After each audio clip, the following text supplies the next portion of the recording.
तरफ शहबाज शरीफ साहब कहते हैं कि भिखारियों के पास कोई चॉइस नहीं होती। मैडम शेख, कोई भी लंच फ्री नहीं होता ये इस दुनिया में, आज की दुनिया में। ये आज की दुनिया जज्बात की दुनिया नहीं है, दोस्ती की दुनिया नहीं है। वो हिमालय से ऊंचा तो समंदर से गहरा, तो ये पुरानी बातें हो गई हैं। जो मुल्क अपना दाल चावल बाहर से इंपोर्ट कर रहा हो, अपना नमक, अपने गरम मसाले, अपना तेज पत्ता, अजवाइन, जीरा बाहर से इंपोर्ट कर रहा हो, वो मुल्क क्या देगा, क्या देने वाला होगा? और ये मफादात की दुनिया है।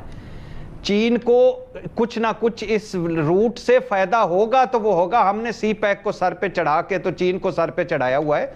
जिस हिसाब से, जिस तरह से जो कर्जे जिस तरह दिए जा रहे हैं और जो हमें मिलेगा वो लग पता जाएगा, पहली बात। दूसरी बात, दोस्ती आपकी ये सऊदी अरब ने जो पैसे रखवाए हैं आपके पास, किस टर्म्स एंड कंडीशन पे रखवाए हैं कि आईएमएफ में भी आप रहेंगे, इतने % सूद होगा, इतने घंटों के बाद हम पैसे वापस ले लेंगे। और इसके बाद शहबाज शरीफ साहब की वो तकरीर, बिलीव मी, शर्म आई, मुझे बहुत शर्म आई, क्योंकि वजीर आजम तो वो मेरा ही है ना, पाकिस्तान का वजीर। हमारे इख्तलाफात अपने चलते रहेंगे, लेकिन मेरा वजीर आजम कह रहा है कि मैं सऊदी अरब गया, मैं यूएई गया, मैं तुर्की गया। मैंने उनको पहले बताया कि मैं भीख मांगने नहीं आया, लेकिन मैंने कहा कि आपने बड़ा हाथ हमारा बटाया है, तो अब भी हमारा हाथ बटाएं। ये है हमारा हाल, ये है हमारा माजी, ये है हमारा मुस्तकबिल।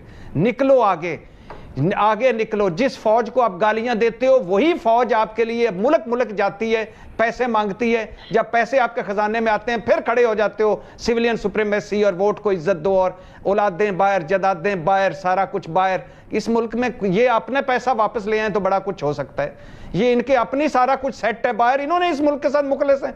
इनकी ईदें बाहर, शबरातें बाहर, खुराकें बाहर, पोशाकें बाहर। ये तो आते हैं, हुक्मरानी करके गायब हो जाते हैं।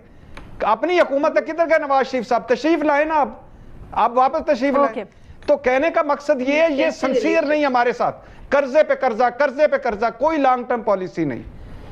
और दोस्त ममालिक बस मरने नहीं देंगे लेकिन जिंदा भी नहीं रखेंगे। इकोनॉमिक सूरत हाल ये है कि LNG ख़त्म है। मैं कई दिनों से बता रहा हूँ कि इंडस्ट्रीज़ बंद हैं, LNG है ही नहीं कि इंडस्ट्रियाँ चलें। अब हमारे प्रधानमंत्री शहबाज शरीफ कतर भाग रहे हैं, कतर के शेख के पाँव में गिड़गिड़ा के भीख मांगेंगे कि भाई साहब थोड़ी LNG दे दो। पैसे नहीं मांगना भाई, उधार पे दे दो भाई। कहेगा भाई साहब कितना उधार दें भाई, दुनिया भर का तो उधार लेकर बैठे हो। या शेख प्लीज़, मर रहे हैं प्लीज़। तो अभी LNG लेने के लिए कतर भाग रहे हैं। हर दफ़ा कोई नया हुक्मरान आए, फिर वो ये कहे कि हम सऊदिया के पास जाएंगे, पैसे मांगेंगे, फिर नया हुक्मरान आए, फिर वही लोग लेके जाए उनको और पैसे मांगे। ये हो नहीं सकता। अभी भी रिसेंटली जो आपने सुना होगा कि सऊदिया ने जो पैसे विड्रॉ करने थे एंड ऑफ द ईयर, उन्होंने कहा है कि वो विड्रॉ नहीं करेंगे। और शाहजेब खानजादे के प्रोग्राम में मिफ्ता इस्माइल साहब ने बताया था कि बाजवा ने बात की क्राउन प्रिंस मोहम्मद बिन सलमान से और उसके अगले दिन ये खबर आ गई। मेरे ख्याल से अब इससे बाहर निकलने की जरूरत है, लेकिन फिलहाल सिचुएशन ऐसी है कि हम IMF प्रोग्राम में जाएंगे तो इसके बाद दोस्त ममालिक हमारी मदद करेंगे। आप रोल ओवर क्रेडिट मांग रहे हैं ना सऊदी से, आप सऊदी के पास क्यों जाते हैं? आप कहते हैं जनाब जो मुझे आपको $2 अरब तेल के देने थे, क्या मैं वो आपको 6 महीने बाद दे सकता हूं? क्या मैं आपको 1 साल के बाद दे सकता हूं? क्यों 1 साल के बाद दे सकता हूं? क्योंकि आज नहीं है देने के लिए। रूस यूक्रेन के साथ जंग लड़ रहा है, रूस को आज चाहिए, रूस को आज चाहिए। देखिए रूस हमारे साथ रुपये में क्यों ट्रेड करता है सर? क्योंकि रुपये में इंडिया से वो 10 चीजें खरीद सकता है। रूस वही ट्रेड पाकिस्तान के साथ नहीं कर सकता, क्योंकि वो पाकिस्तान से क्या खरीदेगा? पाकिस्तान क्या बनाता है जो रशिया को? मिडिल ईस्टर्न कंट्री से भी हमारी बात चल रही है जिसमें हमें गैस मिलेगी क्रेडिट फैसिलिटी पे और कुछ पैसे भी वो रखवाएंगे। और माजी में आपने देखा है कि मिडिल ईस्ट से पाकिस्तान को मदद मिलती रही है। तो पाकिस्तान की जो जियोपॉलिटिकल सिचुएशन है उसमें खासतौर पे चाइना भी नहीं चाहेगा कि पाकिस्तान इतना कमजोर हो कि इंडिया इस रीजन में बहुत 12 हफ्ते का पेट्रोल रह गया है और बिल्कुल ही हालत खराब है। इनका हिसाब किताब समझ में आने वाला नहीं। पाकिस्तान जो कल तक दुनिया से बोल रहा था कि अफगानिस्तान को पैसा दो, वो पाकिस्तान जो कल तक दुनिया से बोल रहा था कि ये भूखे मर जाएंगे अफगान, ये बेचारे कहीं के नहीं रहेंगे, इनके बच्चे भूखे मर रहे हैं, इनको रोटी दो, वो पाकिस्तान जो इनको कह रहा था कि इनको एड दो, वो पाकिस्तान जो कह रहा था कि डिप्लोमेटिकली रिकॉग्नाइज करो, आज वो पाकिस्तान एक नेट इंपोर्टर बन गया फ्रॉम अफगानिस्तान। ये किस तरीके से मुमकिन है? सब I have not understood economically कि ये हो कैसे गया। ये रिपोर्ट मैंने भी पढ़ी है डॉन की, जिसका हवाला आप दे रहे हैं, लेकिन ये कैसे हो सकता है? ये कैसे हो सकता है कि 60-70% आपकी जो जनसंख्या है, जो आपकी आबादी है, वो एग्रीकल्चर में है, वो रूरल एरियाज में है, और आप net importer of food grains हैं।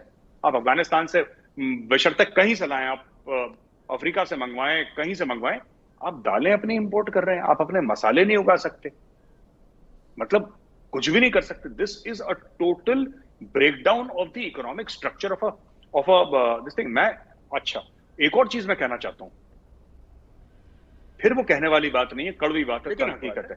ताहिर साहब, एक लोग कहते हैं ना कि पाकिस्तान श्रीलंका बनने वाला है, मैं कह रहा हूं कि कुछ है जिसने अभी बचा रखा है, इम्कान पूरे श्रीलंका वाले हैं। जिस तरीके से बात चल रही है, पूरा श्रीलंका वाला मामला चल रहा है पाकिस्तान में। And let there be no doubt Tahir Sahab, let there be no doubt, ना आप में ना मुझ में, इतनी बुरी तरीके से for next year sir they need approximately 45 to 50 billion dollars एक साल चलाने के लिए। ये कहां से आएंगे पैसे? इनके पास है नहीं सर, इंपोर्ट कर रहे हैं हर चीज, झूठ बोल रहे हैं रशिया से तेल ले लेंगे, इससे तेल ले लेंगे। रशिया डॉलर मांगेगा, इनके पास है नहीं डॉलर देने के लिए सर। चलिए मैं कह रहा हूं आपके पास रिफाइनरी भी आ गई, आपने 24 घंटे में एक रशियन ऑयल रिफाइन करने की रिफाइनरी आपने तैयार कर ली, लेटर ऑफ क्रेडिट भी हो गया, मैं कह रहा हूं सब कुछ हो गया। रशिया ने बोला कि ठीक है साहब, हम आपके दरवाजे तक तेल पहुंचा देंगे। रशिया ने यह भी बोला कि ठीक है, टैंकर हमारे, हम आपके दरवाजे तक तेल पहुंचा देंगे, आप खरीदने वाले बनिए। Where is the money to buy that oil?